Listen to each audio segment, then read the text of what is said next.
When you have to shoot, don't talk.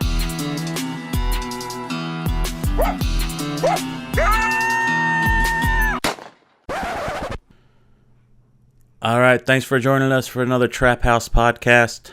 Today, me and Charlie are just going to sit back and answer a bunch of questions that have been sent in. Sometimes these come in through the comments or personal messages or whatever. So, there's quite a few. We cover a lot of topics here, and these are great. Don't be afraid to ask questions on this stuff. It's a great way for all of us to learn. So, if you got one, send it in and we'll address it. Before we get to that, though, we do have to give it up for the sponsors. We have Weeby Knives. Check out their website, weebyknives.com. Mark has skinning knives, fleshing knives, things you can use in the field. There's several different options there. You can check out that website. Also, Top Lot Stretcher Company. Their website is toplotstretcherco.com. And, they have a full line of trapping supplies and wooden stretchers that we really like that are adjustable. So check out their website. And J3O, that stands for J3 Outdoors. Jeff Haggerty, he makes the Hags brackets, spring clips, great American-made product there. He's got several products actually online, so check out his website, j3o.com. And last but not least, Hoosier Trapper Supply. Check out our website. We got everything you need. It's from, starter kits, lure packages, lure bait, whatever trap you want or prefer on the line. We're home with the Top Dog Predator bait, which we're obviously huge fans of and use constantly. And, of course, the Jet Fuel Predator bait, or Predator lure, I'm sorry. So, yeah, check all that stuff out. That's HoosierTrapperSupply.com. And, yeah, let's get to these questions. And thanks for tuning in. All right, welcome to another Trap House podcast.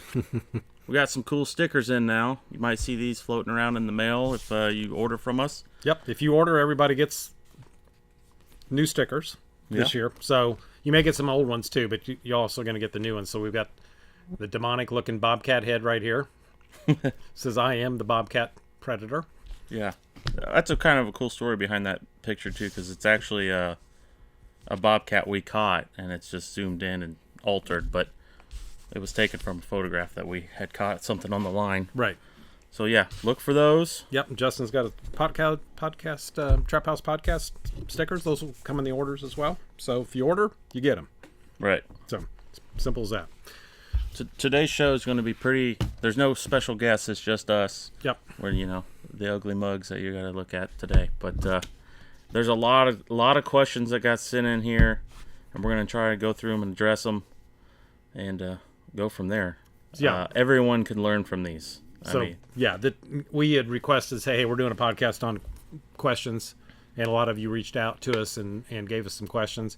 I don't think we can actually get to all of them in this podcast, so we'll have to do a follow-up podcast in the future. So, oh yeah. One thing I remember, or want to remind everyone, remind everyone, is Friday. Comes out Friday the 23rd. Tomorrow, the 24th, will be the Fur Takers Chapter 7B Rendezvous here at Hoosier Trapper Supply. So we look forward to seeing everyone that can make it. We realize a lot of you will listen to this in be too late out of state or other countries or whatever. So, we're looking forward to that, and we always have a good time. So yeah, we got a lot of good demos lined up, raffle, food, got live entertainment, music during lunch, tailgaters, of course.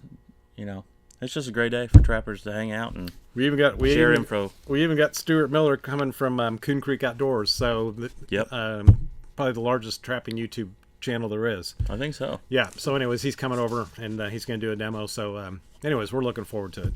And I hope all of you that are able to come, I hope you're able to get here and look forward to seeing you. So, all right. Yeah. Let's dive in. Yep.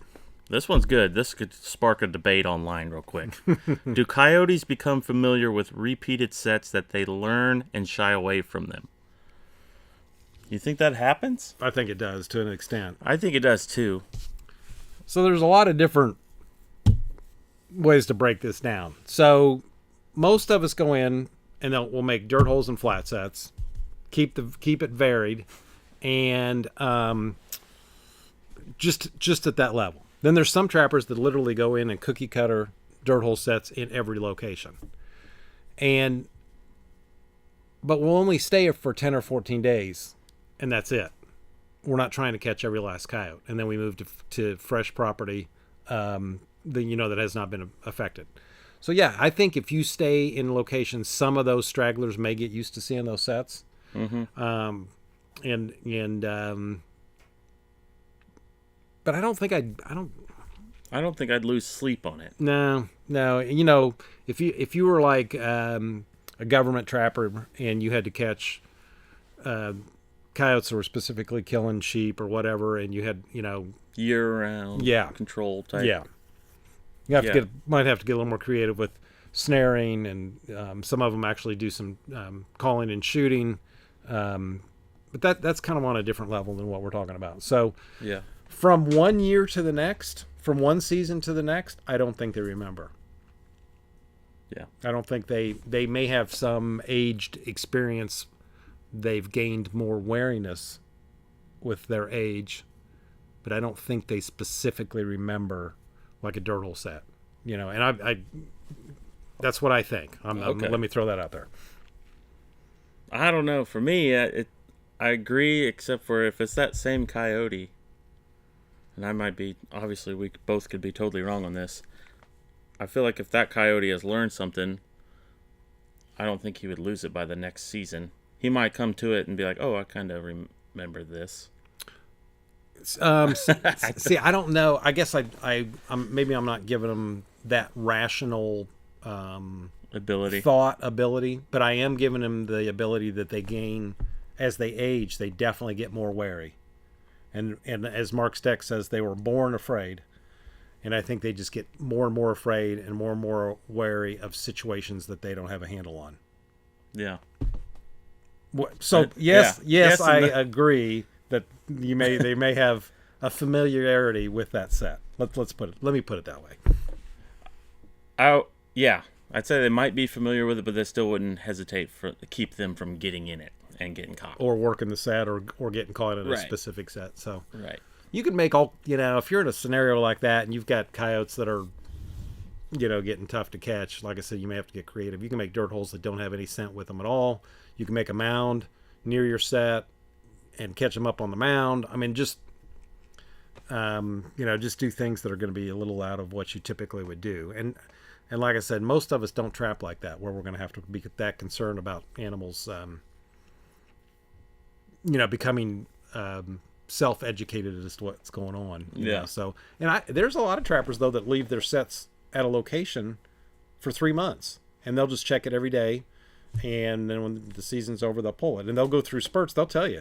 They'll go through spurts and they'll catch some coyotes. And then things go quiet for 3 or 4 weeks, or 2 or 3 weeks. And then they'll start catching again.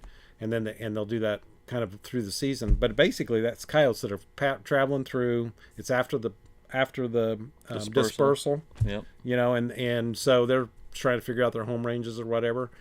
So in that scenario, they're not really gaining that information. You're just seeing new coyotes. So. Yeah. Let us know what you think in the comments.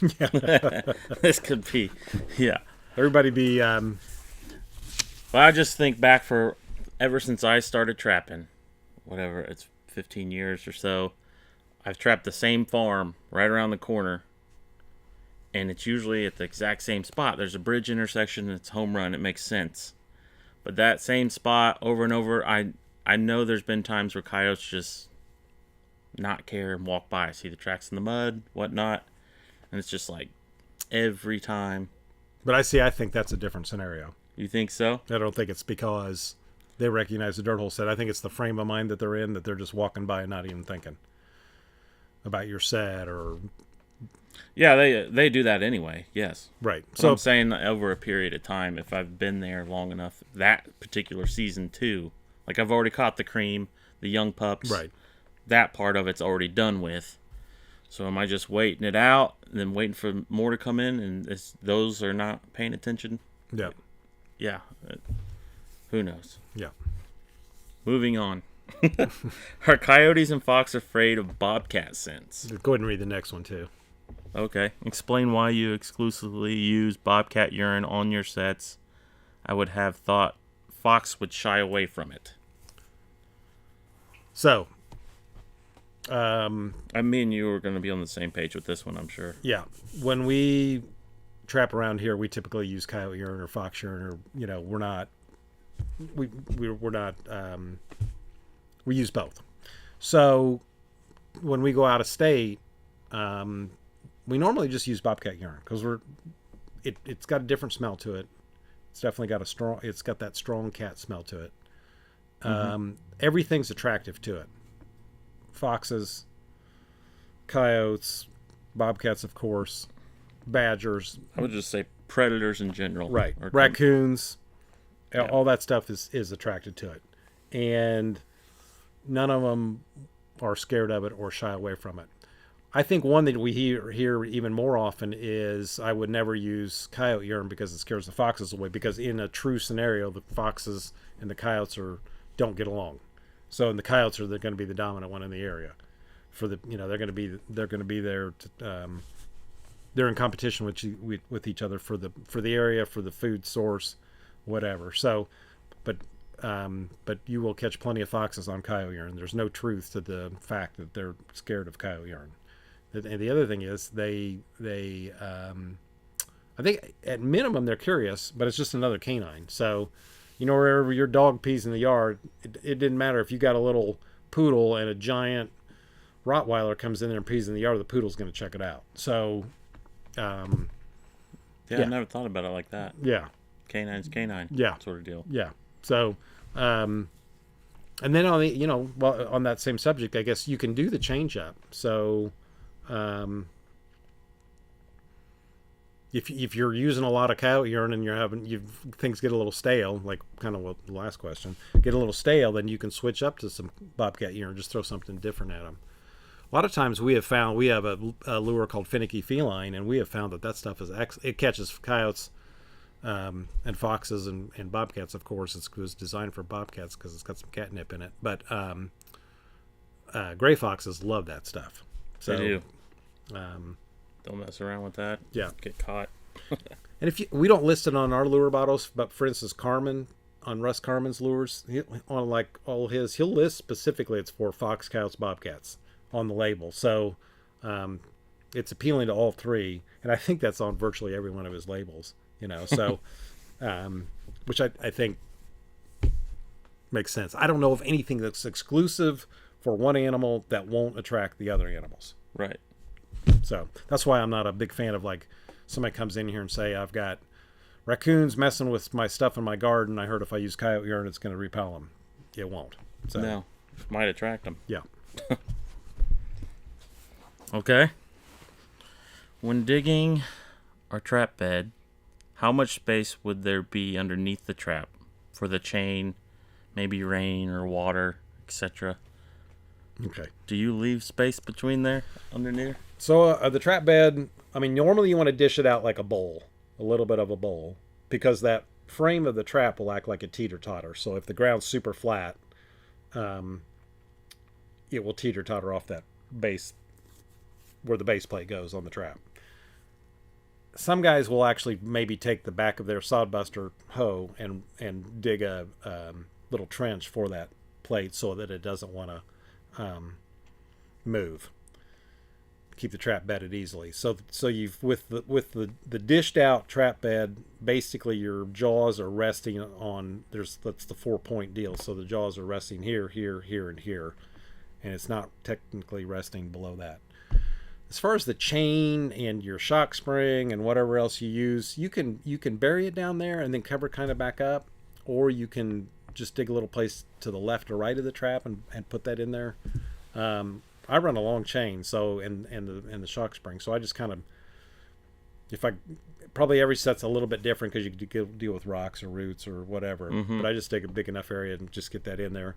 A lot of times you can rest your loose jaw on the shock spring. That's what I was going to say. So that's what I normally do with mine, because my shock spring, well, on several dozen traps I've made or put together, the spring is closer than yours is. So it's already like right in that area. So I just turn it sideways, and that loose jaw can sit right on top of that spring evenly and give it some stable, Right. There is an idea that I saw in the past where a guy took his auger, he was using the auger on a drill, and in the trap bed, he actually drilled a hole as far down as his auger would allow him to go and cleaned that hole out. So below the trap itself was this 2-inch hole. That'd be roughly what you want. And the trap was set in over the top of that hole. And his thoughts were that if you had a rain that would drain into that hole, so your trap wouldn't necessarily be sitting in water. And but his bigger thought was if you had crusting freeze, not hard freeze, but crusting freeze, that warmer ground below that set, get below the frost layer, would be coming up. That warmer air from below your set would keep your set less likely to freeze. And there is definitely some merit to that. Now, when you do that, you're going to have a lot of dirt, so you're going to have to kind of get that out of there. But it's an interesting thing, and you might, for those of you that like to experiment around, you might try that. So some guys will make, if they're setting in a location that will allow it, if you've got a little bit of an incline or whatever, they'll actually maybe make a little trench or something to drain water away from your set if you're going to have a whole lot of rain. Generally, if you're going to have a lot of rain, and we've been on plenty of trapping trips where we have, you're going to generally make more flat sets so you don't have your dirt hole filling up with water or that kind of thing. So anyways, that's I've seen the same. Let's go to that one next. Scenario with you said like a couple-inch hole. Mm-hmm. I've seen it where you just take your driver and just plug a few holes deep like that. Right. Drive it. Same idea. Just because I feel like if you got your hole too big and you did have a washout, your top covered layer or whatever you were using might wash through and fall underneath. Then you have an exposed trap, or semi-exposed. Right. Or at least outline the jaws. Right. Which you're probably going to anyways if you have a lot of rain, but yeah. True. Depending on what cover you use. Which one you want to do, Charlie? Let's go to this one right here because it's kind of related to that. Yeah. After a snow or rain, do you need to rebait or relure sets? I know some trappers that just plain never do it the whole season as long as the set doesn't make a catch. Re-urine, yes. That re-urine, it becomes diluted, whatever. So that's like every 7 days. Or after a rain, or after you make a catch, you may or may not need to re-urine because everything's going to smell like the pee of the animal that you just caught. As far as bait, as long as there's bait in the hole, you do not need to relure or rebait. Just plain, you just don't need to. Right. For instance, our top dog, there's actually an ingredient in there that's kind of activated by some moisture. So if even further activated. So if that's standing in water, that set's just fine. Just leave it. That dirt hole standing in water, it'll be just fine. You will be surprised how many coyotes you catch in that scenario. Yeah, floating coyotes. Yeah. I call it a top dog gumbo. It's like a soup. There's top dog floating in there. It's not very pretty looking, but coyotes like it. Yeah. And then reluring sets, unless it's just a gully wash of rain, I don't think I'd worry about it. Yeah, it's amazing the sense of smell that a coyote has. Now, I guess to back up, you could start running all kinds of scenarios. This is just the question, but so it's going to get super cold, and you're using a mild smelling lure. Then you might want to put a stronger smelling lure at your set to compensate for that super cold weather, because cold weather suppresses smell. So you're going to want something stronger in smell. So. Yeah, makes sense. Let's move along to the one right under it. This one's still related to weather here. Okay. Yeah. Is wax dirt the only way to go for battling Indiana weather? Above freezing days, below freezing nights, with possible rain that freezes overnight or light snow. Basically, we got everything going on here in Indiana. Freeze, thaw, rain, snow, back and forth. It's hard to keep the trap functioning sometimes. Which most of the country can identify with that. Other than the northern states, normally up there, once it gets cold, it's cold, and they just have to deal with, they're going to snare or whatever, depending on how deep the snow is. Right. Even some of that. Well, Some out west stuff, it gets pretty arid all the Right. time. Super dry. For longer. We can easily say that it's not the only way to go, wax dirt, because we're usually late to even trying making it. So we use a lot of coveralls. We've used peat moss. We've used wax dirt. I will say I enjoy using wax dirt the most, but I don't think it's obviously not the end all be all. You can do it however, whatever works for you. Right. So this is wax dirt right here. This is already prepared. Yeah. We got plenty of it here, or we sell the flake wax if you want to make your own. But peat moss is a really good alternative. It's probably the most economical way to go. You can't bed your trap in it. You can't bed your trap in coveralls. Coveralls would be the second most economical way to go. Some people will take dry dirt and mix it with some peat moss and sift it together. Dry dirt's going to absorb moisture more readily than peat moss. So if you see peat moss down and you got a light, it will run water off of it until it wants to start soaking it in. So it will have some repellency to it. Nothing like wax dirt. I mean, ultimately, wax dirt is the best. But for our kind of weather, with all the fluctuation we have, those other options are good options too. So yeah. And, you just kind of keep an eye on it. And when it turns to pure muck, you might have to just slop it off and start with a fresh one, Right. I mean, clearly, if you make a catch and when it's that you've got that soupy mud after you've made a catch in Coyote or whatever, it's pretty dysfunctional to try to reuse that same location. So we always reset catch circles, but just pull up and you may have to even get a different trap because sometimes that trap's so fouled up and smells like animals. So I wouldn't be probably the greatest thing to do. But get you a clean trap, set over, 5 yards from your catch circle, and you'll be just fine because you're in the same path of travel. So, yeah. What is a good overall pan tension for fox and coyote? Well, unfortunately, it's two different animals. So, one that weighs 6 to 10 pounds, and then one that weighs 25 to 35 pounds.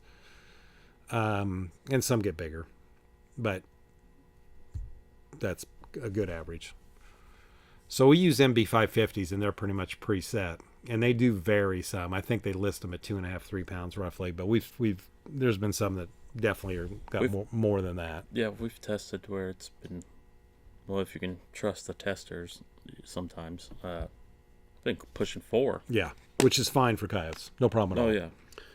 But if you got a really light-footed gray fox, you may miss some on that heavier pan tension. But you'll also miss some of the non-target stuff like, possums or squirrels or rabbits or something like that. So the heavier pan tension's just fine.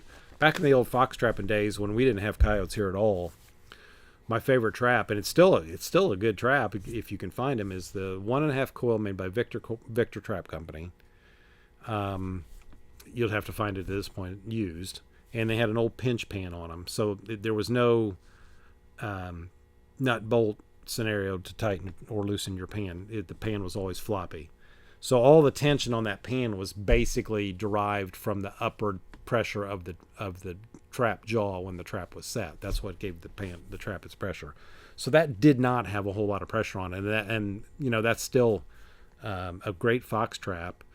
The problem nowadays is we've got coyotes in the same range that we've got foxes in almost everywhere in this country. So, there may be some pockets out east or whatever that's like, okay, this is exclusively fox, but that's getting harder and harder to say even for those guys. So if you want to, we for the most part, we catch foxes with our MB550s that are preset or the Duke Pros. But in the case of gray foxes, you may want to use some 1.5 coil traps or some 175s with a lighter pan tension. You will probably what'll happen is you'll probably have a few more flipped off traps because of coyotes or whatever. But right. The biggest thing is that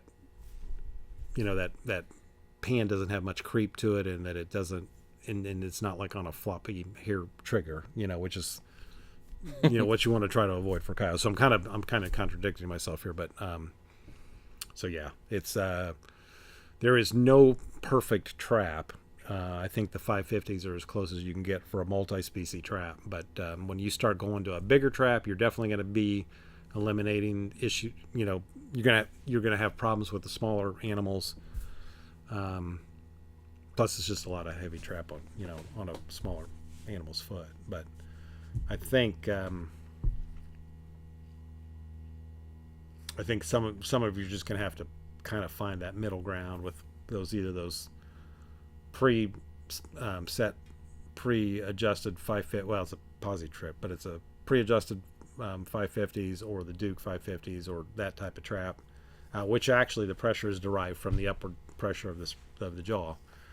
Or you have to just get to some, like a Bridger number 2, and you just have it at a lighter pound tension and just hope that it works on both.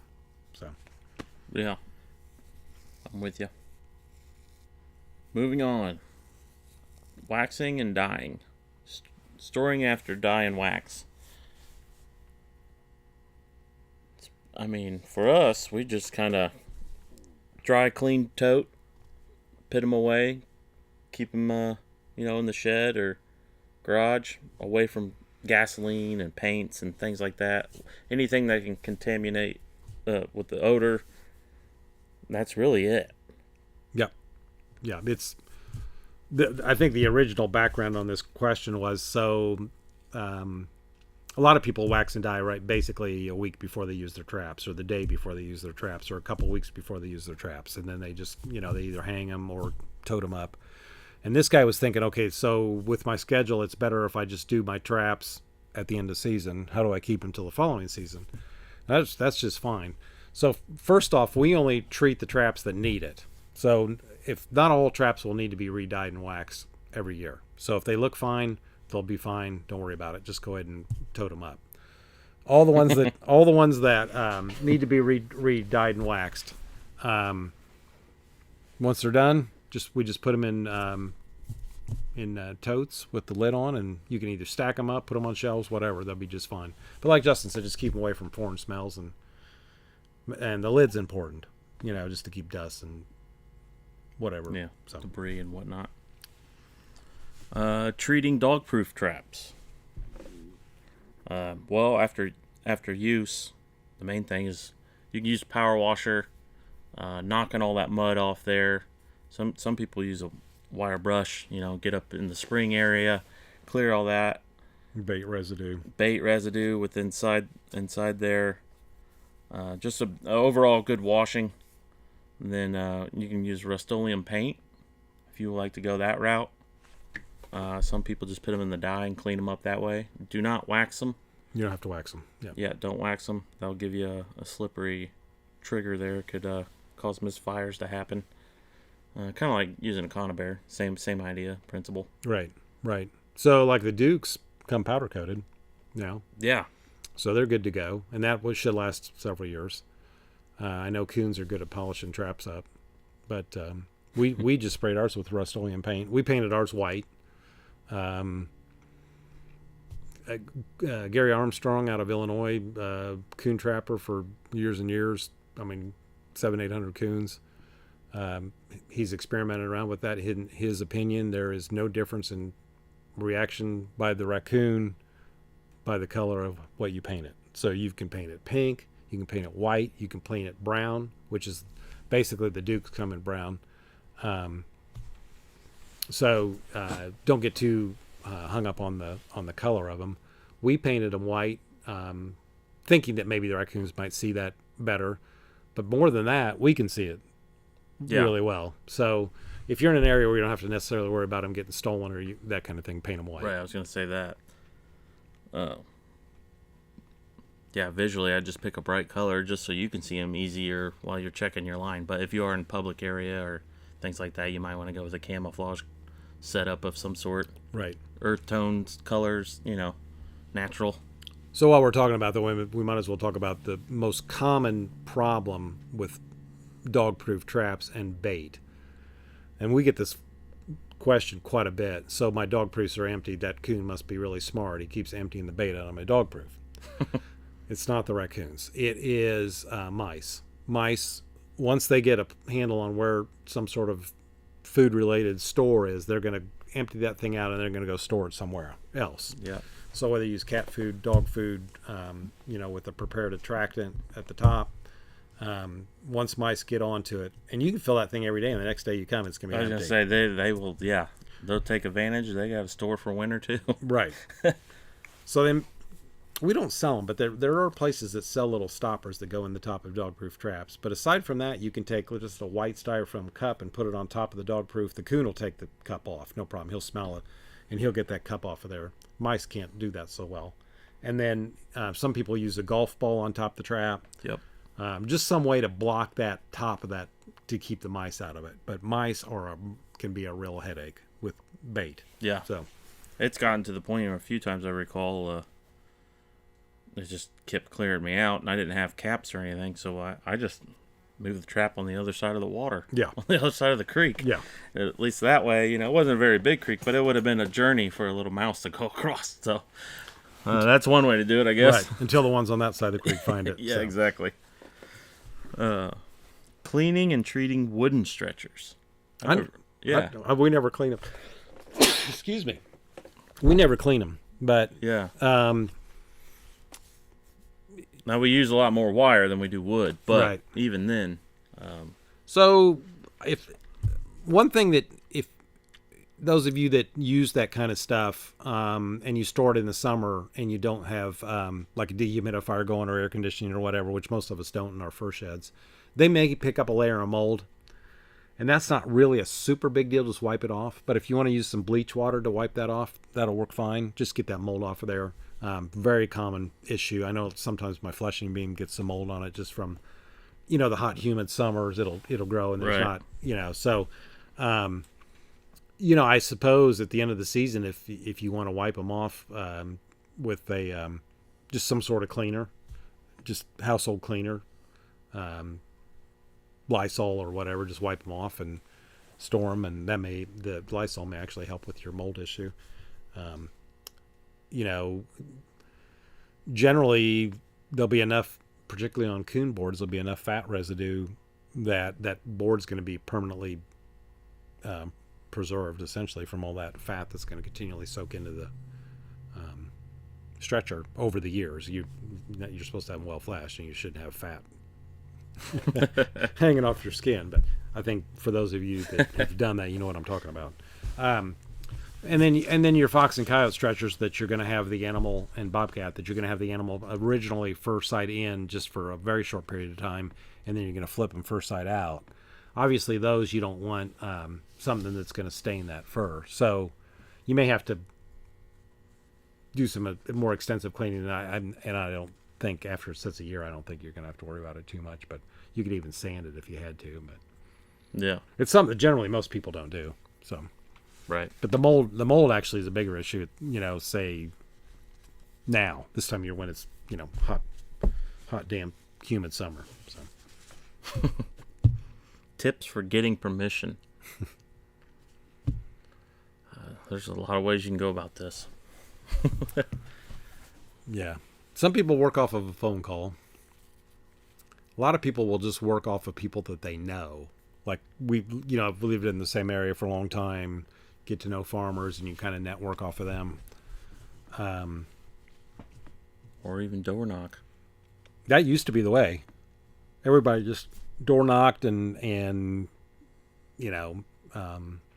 I think the big thing with farmers is if they're really busy and they're in a crunch and they're out in the field and they're trying to get their crops in, unless they're just sitting there in the truck or whatever waiting for the combine to come, sometimes bothering them, flagging them down while they're trying to may not be the greatest idea. I will say that back in the 70s and 80s during the fur boom years, farmers got sick of it. They were so tired of trappers and coon hunters because prices were high. Everybody was doing it, and they were over it. They didn't even want anybody asking them. And they got to the point where some of them would be pretty belligerent about somebody stopping and asking. So we're way past that now. So generally, most farmers are open to the idea of trappers unless they have someone already there, because most of them want some level of control. Usually raccoons is their biggest problem. Right. Like our area where there's very little livestock in this area. The ground's all grain farming because I think it's more valuable that way than to run livestock. But if you got areas where there's livestock, then clearly that's a selling point for your coyote control. So, yeah, just go up. Try to don't look like a complete slob about it. Try Put to on your Sunday best. Yeah, you don't have to do that. But I mean, try to if they don't know you and you want to try to make a good impression. I guess the first time is what I'm saying. So, yeah. If you got a little card with your name and contact on it, that's a good idea. I think that's the biggest part because whoever you're talking to probably will forget or whatever. If you can leave them something, right, then you can have a contact point for them. Then vice versa, you might be able to get their number there on the spot. So when it gets closer to season, you're like, hey, what time's a good time I can start? I don't want to mess up your deer season, or let me know when you bag something and I can get in there and take care of some predators. Right. Yeah, a lot of times you're going to have to wait till after deer season. So once they get to know you, then usually you're fine. You just give them a touch base phone call every year. But the new ones, nowadays, like I said, it's not that difficult. I got it. I don't. You got to get used to some rejection. If you get, if you're door knocking and you get turned down 2 or 3 times, I realize that sometimes it's hard to motivate yourself to go continue to knock on doors, but that's what it takes. So, if you're looking for new property, but changing traps after the catch. This one's a big one too. Yeah, a lot of people talk about what they should do or shouldn't do. If we're talking about leaving the trap at the same location, we're not putting a new one in. We're resetting that exact same trap. Everything in that area stinks now, including the trap. Right. So everything smells the same. And as far as moving from that location, we wouldn't reuse that trap until it gets cleaned again, taken care of, dyed and waxed. So it'd be a fresh trap for a new location. So once it's in the dirt, it's good there until it catches something. If it doesn't catch anything, no disturbance, we work off. You can pull that and reuse that trap at a different location, or store it the whole year and reuse it next year. So the idea with moving the dirty or contaminated trap from that catch circle and putting it at a clean location, that trap smells like that entire catch circle. So the idea of taking that trap and moving it to a clean location, that trap has got a lot of smell to it, and it's not like the animal knows there's a trap there, or nothing like that. They don't have that type of brain, but they know their sense of smell is so great they'll be digging at that trap because it smells like an animal to them. So they'd be very curious about that, which could result in a catch, meaning in your mind going, okay, this isn't a big deal. Right, but statistically, if you do that over and over, it's catch up to you and realize, okay, that's what's wrong. So yeah, a lot of times you'll just have more flipped off traps, just fire traps that with no catch because they're digging at it. They're, or even rolling. Right. So yeah, it's something you want to try to avoid doing that. If you're in a pinch during the season and you got to move it to a different location, just try to wash it off in a creek or something and just set it. But none of this is written in stone. But best case scenario is if you've got a trap that has caught an animal, when you pull that trap, ideally you should try to clean it, which would mean dyeing and waxing again. But so typically before we go on a trip, all the traps that we've used around here all get dyed and waxed again. So, and I know most serious trappers do that. Some don't, but most do. Yeah. So I don't. Heck, some don't do anything, and they wonder why their traps rusted out. Yeah, a lot of trap prep is maintenance related. It's just to keep that trap in good working condition. Right. Trap chain setup with J.C. Connor shock springs. Could you use a cable? You could. Never thought about it. But the cable's going to kink up, and you're going to have to replace it, and you're only adding like 6 to 12 inches of chain below the shock spring, which is pretty inexpensive. Yeah. And it's a lot more durable over time. The worst thing about that cable is if it's hard to get it to lay flat when you're wanting to cover it up. And if you've made a catch, then it's going to be kinked up, and it's going to be really hard to cover it up because it's going to keep wanting to pop up. So for those of you that drive the cable stakes in and you got a little bit of cable stake sticking out because you got it, your driver fell off or you hit a rock or whatever, you cannot get that piece of cable bent down. Yeah. It's virtually impossible. Methods to help with that, though. Obviously, you can fold it over and your trap lays on it. But I've also taken it, flipped it down on itself, and pushed it, the top end of it in its own hole. Right. That's a good way for that, too. Right. But yeah, that would be It's a pain. headache. Yeah. And one other thing I would consider with that, because it does happen fair amount, especially depending on the thickness of cable you would use. Coyotes can chew them. They've chewed out snares before. Right. Right. So it's something, to consider. Better safe than sorry in my book. Right. Right. And you'll be replacing cable, and even though the cable is cheaper than chain, you'll be replacing the cable if you do this, which we don't recommend, quite often, and it will end up costing far more than that little piece of chain ever cost you. So, Yeah. plus the headache of dealing with it. Yeah. So, once you get it on there, once you're set. right. Yeah. And the cable stakes, they don't chew those because you've got them well seated into the ground, except for like the one we were just talking about with the piece sticking out. But, so, anyways. That was a list. We just covered a lot. We did. And if These are great questions, by the way. Keep sending them in. keep sending them in, we'll do another podcast like this. I've already got a few questions that we can do for the next one. Yeah. And I can tell, we do these podcasts, and I can tell season's getting closer. Obviously, we're busy in here, but it's getting me pretty excited. Yeah. I'm ready to go start getting traps ready and go. Won't be long. Yep. Be out in the woods and fields and stuff. So I just got back from the Trappers College Saturday. Was up there all last week. And if you ever get the opportunity to go to the Trappers College, I highly recommend it. There is more trapping knowledge at that, because there's there's 5, 15, there's I'd have to add it up, but there's 16 or 17 instructors there, and most of them are older. So you're talking about years and years of knowledge, potentially 500 to 700 years of trapping experience in those instructors. So it's an awesome experience, and they'll put you in the class that maybe is appropriate for your level of experience. But it's a week long. I meet some awesome people there. There's people there from all over the United States. We had people there from Hawaii. There was people there from Canada.